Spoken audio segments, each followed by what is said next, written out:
at least half of all climate finance to adaptation. And they must also keep their promise to provide $100 billion a year to developing countries for climate support and fully replenish the Green Climate Fund. And all countries must also operationalize the Loss and Damage Fund proposed at COP28 this year. Every person on Earth must be covered by an early warning system by 2027 by implementing the action plan we launched last year. And 6 out of every 10 Africans currently lack access to these systems. The Early Warning for All Africa Action Plan, launched yesterday under the leadership of the African Union, will be critical to addressing this need. And more broadly, we need a course correction in the global financial system so that it supports accelerated climate action in the context of sustainable development.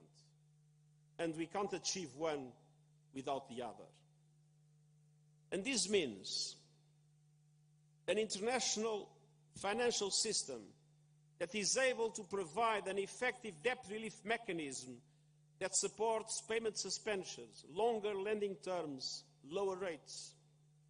And it means recapitalizing and changing the business model of multilateral development banks so they can massively leverage private finance at affordable rates to help developing countries build truly sustainable economies.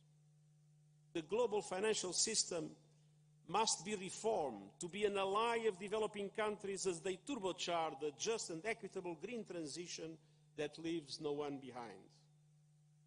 Which brings me to my third point, making Africa a world leader in renewable energy and green growth. This continent is rich in renewable power. From the greater Horn of Africa, where over 85% of electricity generation comes from renewables, including massive hydropower projects in Ethiopia, Kenya, and Sudan, to wind and solar projects in Egypt, Algeria, Tunisia, and Morocco, to Mozambique, which gets nearly 100% of its energy from green and sustainable sources, to the increased installation of large-scale solar projects, including in South Sudan. At the same time, Africa is home to 60% of the world's global energy over the last 2 decades.